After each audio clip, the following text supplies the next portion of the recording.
आप सबको मेरा प्रणाम।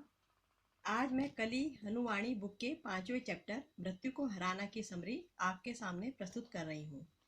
कली हनुवाणी इमॉर्टल टॉक्स नाम की बुक का हिंदी अनुवाद है।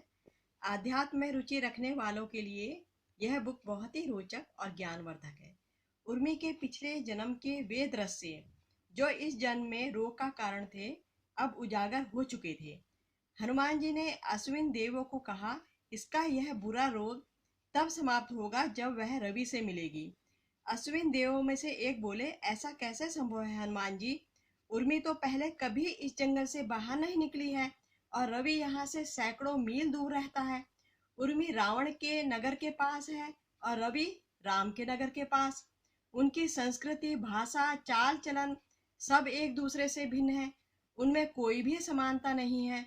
हनुमान जी ने प्रसन्न भाव से उत्तर दिया, उनमें एक तो समानता यह है कि वे दोनों मेरे भक्त हैं, और इससे बड़ी समानता क्या होगी कि उनकी आत्माएं जुड़वा हैं। हनुमान जी की योजना थी उन दोनों आत्माओं को स्वप्न लोक में मिलाया जाए और उसके बाद यह उन्हीं पर छोड़ा जाए कि वे आगे की यात्रा कैसे तय करना चाहती हैं। जब कोई भक्त प्रभु से मिलन के समीप होता है, तब उसकी आत्मा के दो प्रतिबिंब बन जाते हैं। उर्मी की आत्मा के भी दो प्रतिबिंब थे, चंद्रा 6 आत्मा और साधु 7 आत्मा। भाषा की सरलता के लिए हम उन प्रतिबिंबों को अलग अलग आत्माएं कह सकते हैं। चंद्रा 6 आत्मा उसकी अपनी थी, जो पिछले जन्म में चंद्रा का किरदार जी रही थी, जबकि साधु 7 आत्मा उसे पिछले जन्म में एक साधु ने प्रदान की थी। चंद्रा 6 आत्मा की जुड़वा आत्मा चंद्रा 7 थी, जो इस जन्म में रवि नाम के एक किरदार को जी रही थी। ये दोनों जुड़वा आत्माएं एक दूसरे से मिलने को तरस रही थी। मिलन की यह इच्छा मानव लोक में पूर्ण करना असंभव था, इसलिए उर्मी की आत्मा इस इच्छा को स्वप्न लोक में पूर्ण करने का प्रयास करती आ रही थी।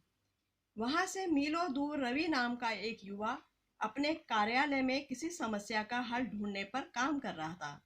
वह पिछली रात भी नहीं सोया था, क्योंकि वह उसी समस्या पर अपने घर पर भी काम कर रहा था।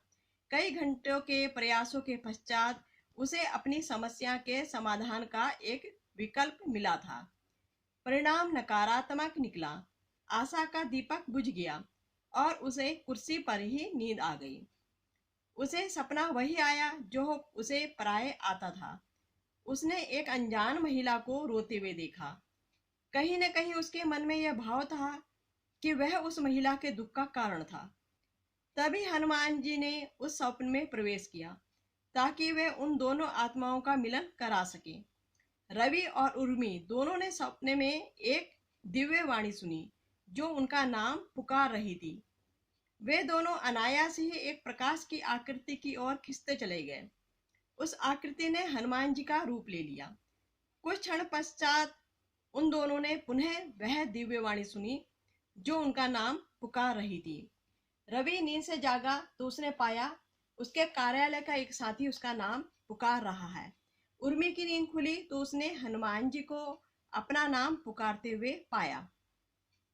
उठो मेरी बच्ची, अब आपको कभी भी मिर्गी के दौरे नहीं पड़ेंगे, हनुमान जी बोले। उर्मी को कोई विस्तृत जानकारी की आवश्यकता नहीं थी। उसका हृदय कृतज्ञता से, उसका मन आनंद से और उसकी देह एक नई ऊर्जा से भर गई थी।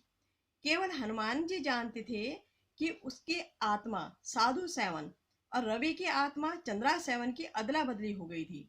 अब उसकी देह में जो आत्माएं थी वह थी चंद्रा 6 और चंद्रा 7। रवि के भीतर अब साधु 7 आत्मा थी। आत्मा के परिवर्तन से उसके व्यवहार में कोई विशेष परिवर्तन नहीं आया। वह जागते ही अपने कार्यालय के कार्य में व्यस्त हो गया।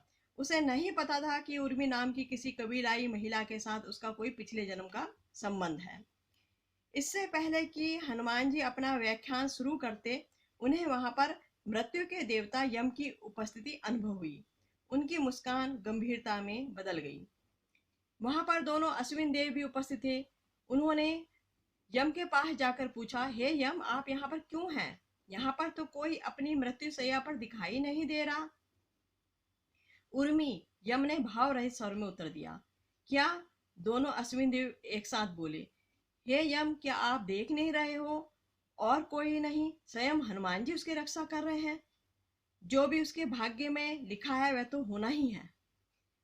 हनुमान जी को अब उन घटनाओं का पता लग गया था जो उर्मी की मृत्यु का कारण बनने वाली थी। उन्होंने उर्मी के कंधे पर हाथ रखकर उसको खड़ा किया। उर्मी, आपको एक रहस्य सीखना होगा और बहुत शीघ्र सीखना होगा। हमारे पास समय बहुत कम है। मुझे विश्वास है आप यह रहस्य सीख जाओगे। भाग्य को छला जा चुका था।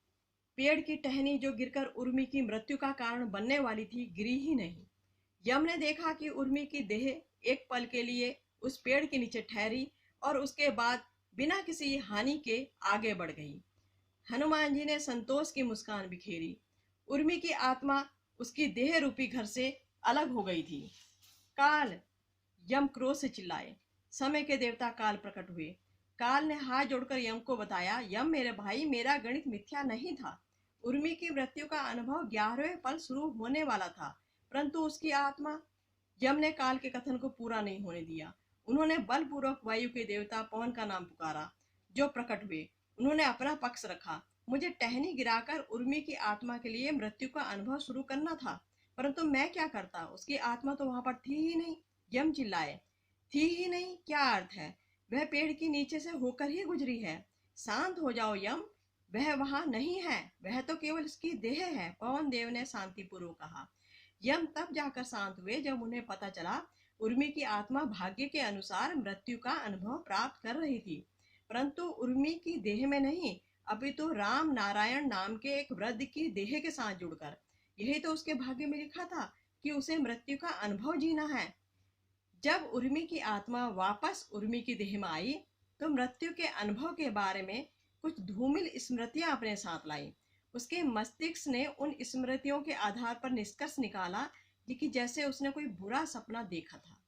धन्यवाद।